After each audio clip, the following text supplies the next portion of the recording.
RF com você de volta, agora 11 horas e 6 minutos. E como a Larissa anunciou, hoje a gente vai falar sobre depressão e ansiedade. Por muitos anos, a gente ouviu dizer que essa seria a doença do século. E tudo indica que esses especialistas realmente adiantaram essa questão, porque a impressão que se tem hoje é que para onde você olha, tem alguém depressivo ou a caminho dessa doença. Por isso a gente trouxe aqui a psicóloga Paula Cavinato. Muito obrigado pela presença, viu, Paula? Um prazer. Um prazer. Agradeço bastante pelo convite. Vamos lá. Por muito tempo se falou sobre isso, se prometendo essa doença como algo que ia ser e atingir níveis epidêmicos. Essa já é uma realidade. Sim, infelizmente essa já é uma realidade. Mas é importante que a gente explique para as pessoas de casa uma diferença fundamental entre estar triste, estar num estado deprimido decorrente de alguma coisa que aconteceu, de um evento, e a depressão em si. Então, a depressão é uma patologia gravíssima. Em primeiro lugar, é doença. É doença. Se trata assim. Então, vamos esclarecer. Não é frescura, não é falta do que fazer, não é só um processo neuroquímico, além de ser também. É uma doença e dependendo do nível da gravidade, né? Temos graus leve, moderado e grave, pode até matar. Né? Então é uma coisa importante da gente ficar ligado aí. Sim. E poder diferenciar. O que é que vai trazer a diferença entre estar deprimido e ter a depressão enquanto patologia? Veja, dependendo da situação em que eu me encontro na vida, então vamos supor que eu perdi uma pessoa que eu gostava muito, seja alguém que morreu, seja o fim de um relacionamento afetivo, seja um emprego que eu gostava muito e planejei por muito tempo, um futuro naquela situação, e de repente aquilo me é tirado e eu sofro um luto, tenho uma frustração grande com relação a isso. Eu vou ficar triste. Não há como, humanamente falando, eu não entristecer diante de uma situação como essa. Né? Então eu vou perder o apetite ou o contrário, ou vou ficar extremamente instável e vou acabar canalizando na comida. Essa é uma tristeza que pode ser considerada, então, normal? Sim, essa é uma tristeza que pode ser considerada normal. O que vai diferenciar é o tempo. Na bibliografia, a gente tem aí de 3 semanas, né, um tempo razoável para que o paciente saia dessa condição. Isso é um pouco relativo porque, por exemplo, numa situação de luto, então eu perdi um ente querido ou finalizei um relacionamento longo com alguém que eu amava. 3 semanas é relativamente um tempo curto para que eu saia desse quadro e vida que segue. Mas tem gente que resolve isso bem mais rápido também. É aquela famosa varridinha para baixo do tapete. Sim, verdade. Né? Então, aparentemente, o paciente está bem, mas depois ele vai acabar canalizando aí de alguma outra forma e vai aparecer sintoma, não tem como. Muito bem. Né? Outra coisa que a gente fala bastante hoje em dia, e eu tenho a sensação, Paula, que depois da palavra depressão tão martelada, né, a palavra ansiedade ou essas crises, né? Primeiro, a ansiedade também pode ser considerada uma doença ou pode ser considerado um gatilho para chegar na depressão? Não, também pode ser considerado uma doença. Você tem o famoso TAG, né? Sim. Transtorno de ansiedade generalizado, e nós temos vários tipos de transtornos de ansiedade. Então, a ansiedade, a depressão pode ter a ansiedade também enquanto sintoma, mas são 2 patologias distintas que podem ou não caminhar juntas dependendo do quadro do paciente. Qual é, então, a principal característica da ansiedade? A ansiedade também tem uma necessidade da gente fazer uma distinção entre algo que é natural. Por exemplo, eu tenho uma prova muito importante para mim e não vou dormir na noite que antecede essa prova, esse concurso, né? Eu vou dar uma entrevista na TV e posso ficar ansiosa, né? De manhã, pensando como é que eu vou falar sobre isso. Isso pode me gerar alguns sintomas como sudorese, taquicardia, mas não sai de algo que está dentro da normalidade, embora eu não goste muito dessa palavra, né? Vamos dizer, está na convencionalidade.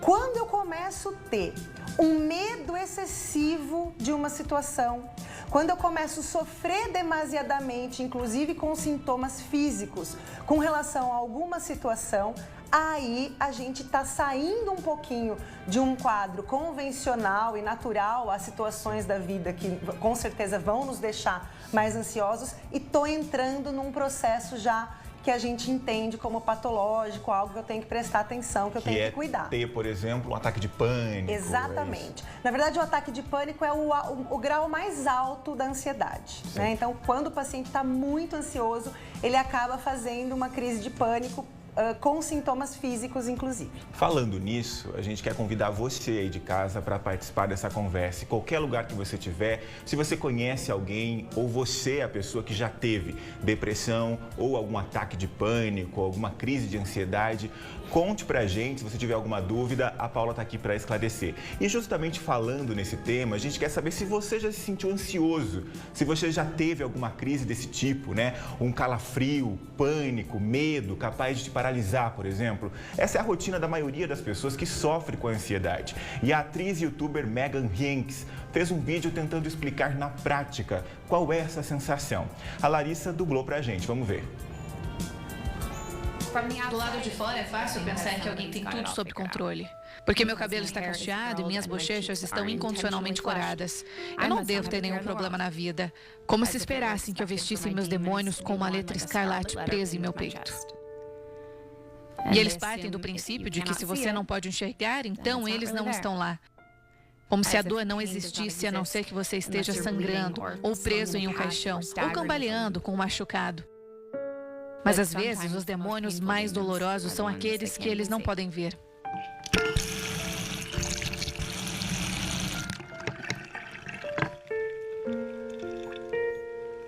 Então aprendemos a sorrir. Como sorrir forçadamente e aguentar isso. Porque ninguém quer falar sobre coisas difíceis. Eu não gosto de falar de coisas difíceis. Eu tenho ansiedade. Eu sinto como se todas as células no meu corpo se mexessem tão rápido que minhas veias ficam embaçadas, que apesar do constante metrônomo do meu batimento cardíaco nos meus ouvidos, é como se eu estivesse ouvindo o batuque de uma bateria. Eu sinto como se tivesse abelhas nos meus ouvidos, como uma máquina de ruído branco quebrada tocando todos os sons de uma vez só. E eu nem percebo que estou rangendo os meus dentes, ou estalando os meus dedos, ou esfregando meu dedo indicador no meu dedo mindinho, ou girando o anel de ouro do meu dedo do meio, tentando me conter como se eu fosse a única salvação, fazendo a ponte entre realidade sobre meus próprios pés e o abismo atômico de barulho, sons altos e sentimentos passageiros correndo pelas minhas veias. E eu estou evitando contato visual. Não porque não estou ouvindo o que você está falando, mas porque eu estou ouvindo o som da minha própria voz, torcendo para que nos seus ouvidos você não perceba que ela está 2/8 mais alta e à beira de se quebrar, porque minhas mãos estão suando e eu de alguma forma esqueci de falar de qualquer forma que não passe insegurança. Minha ansiedade parece fogo, inexplicavelmente quente e imprudentemente frustrante, enquanto eu mordo a parte de dentro das minhas bochechas, como se a solução para a forma que eu me sinto estivesse enterrada entre os meus dentes e gengivas. Eu sinto como se estivesse me afogando, mas também sinto como se estivesse queimando e sinto como se isso não acabasse nunca. Eu imagino meus pés se movendo, deixando trilha de poeira para trás, como aqueles desenhos, porque de alguma forma eu sinto como se estivesse me movendo mais rápido do que aqueles 60 segundos que nos são permitidos em 1 minuto. Enquanto isso, eu estou apenas brincando de pega-pega com o cronômetro, mas a conta não fecha como costumava nas aulas de matemática do colégio. Eu não posso trocar o encontrar a raiz quadrada do problema, porque na maior parte do tempo não existe nenhum problema, não existe nenhuma situação de vida ou morte, não há nenhum sentido ou razão, só existem sentimentos e eu estou sentindo todos eles de uma vez só. Alguns dias são melhores que outros. Alguns dias são piores. Mas eles são apenas dias. E eu tenho mais de onde eles vieram.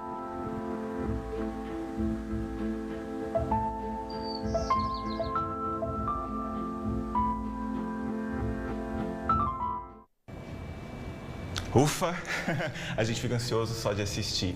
Eu acho que dá essa dimensão, Paula, para as pessoas que não têm ou nunca viveram isso, o quanto isso é grave, o quanto isso é sério e desesperador, né? É mais ou menos assim que uma pessoa se sente. Exatamente. Nos quadros de ansiedade e até nos quadros deprimidos. A pessoa se sente, na verdade, solitária. Porque ainda nós temos uma ideia muito deturpada, muito pejorativa com relação aos transtornos psíquicos. Então, tudo aquilo que não dá para detectar no exame, sim, né, é considerado falta do que fazer, frescura, mas você tem que se ajudar. Isso é doença de rico. Né? Isso. E não é por aí, né? A pessoa está sofrendo, está numa solidão extrema, está se sentindo inadequada, está sofrendo por perceber essa inadequação. Muito bem. Então é importante que a gente olhe para isso. Muito bem. Tem gente querendo falar com a gente.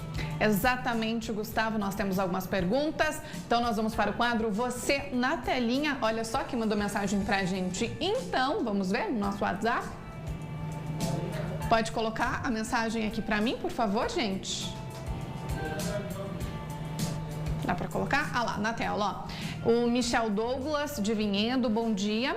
Meu nome é Alessandra, tenho uma dúvida. Ter pensamentos negativos, como se estivesse vendo algo acontecer em sua mente, é um sintoma de depressão? A gente tem mais uma pergunta, vamos para a próxima?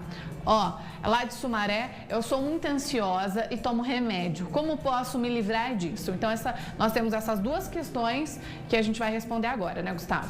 É isso. Tem solução para esses problemas? O primeiro caso, vamos por partes.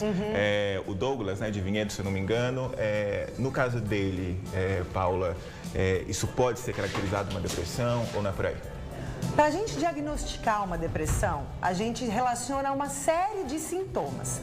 A crença limitante, ou seja, o pensamento negativo, aquele paciente que não tem uma boa autoestima, que se sente o tempo todo fracassado, que se cobra demais, é como se ele estivesse sempre em débito. Então, ele costuma ter pensamentos muito negativos acerca de si mesmo e da vida. Então, é um dos sintomas deprimidos, mas não é porque a pessoa tem pensamentos negativos que necessariamente ela tem depressão. Sim. A depressão ela é diagnosticada respeitando uma série de sintomas dentro de um quadro que compõe a patologia. Muito bem. A segunda telespectadora, ela diz que é ansiosa, né, que já toma remédio, mas ela não está satisfeita, ela quer se livrar disso. Também é possível ou não? É possível e essa é uma pergunta muito importante. Por quê? Todos os transtornos psíquicos, eles têm duas formas de tratamento e, na maioria dos casos, é importante que a gente combine os tratamentos.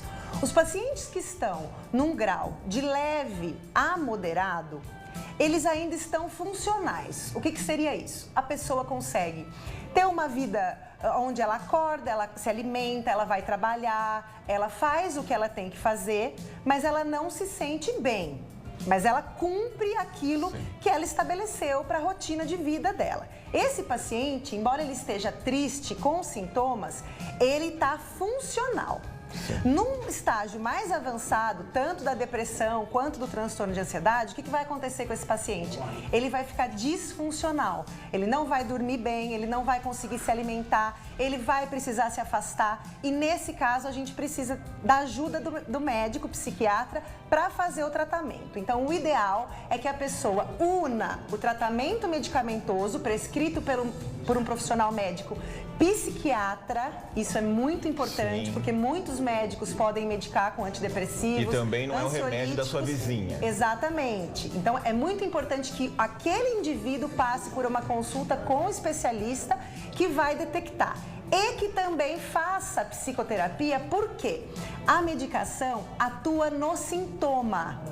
A terapia atua na causa. Se eu só medico o sintoma, dali 6 meses o meu organismo já se acostumou com aquela medicação, eu não estou resolvendo a causa e já não faz mais efeito e eu fico refém do remédio para sempre. Muito bem, olha só, 11 horas e 20 minutos, tem mais gente querendo falar com a gente. Exatamente, Gustavo, temos mais dúvidas, por isso você na telinha. Vamos lá para Teresina, no Piauí. Meu esposo há 2 anos, desde que perdeu a mãe dele, reclama bastante de dores no peito, calafrios pelo corpo, dormência e com um familiar conseguiu remédios para dormir. Isso tá certo?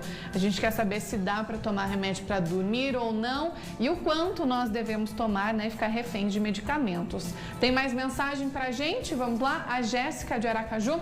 Bom dia, meu nome é Jéssica, eu já tive ansiedade e crise de pânico logo após a morte da minha mãe.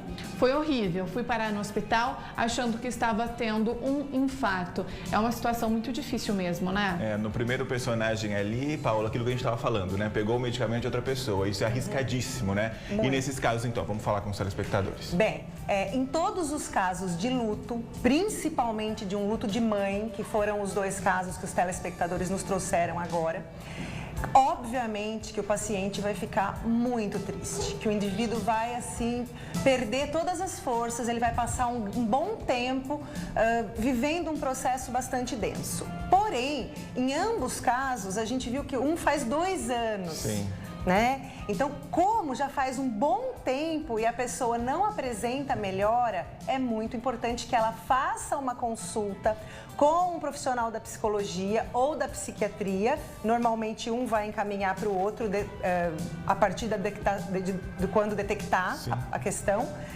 Mas se automedicar ou utilizar medicamentos de terceiros não é uma boa. São medicações fortes, importantes. Para iniciar e finalizar o tratamento, os médicos atuam com miligramas diferentes, com protocolos de atendimento diferentes. Então é importante que a gente perceba isso. Muito bem. Agora 11 horas e 21 minutos. Daqui a pouco a gente vai falar também sobre um outro risco dessa história da medicação, que a pessoa começa a tomar, se sente bem e fala, posso abandonar agora o tratamento, e daí volta mais forte. Será que isso acontece mesmo? A gente vai descobrir depois do intervalo.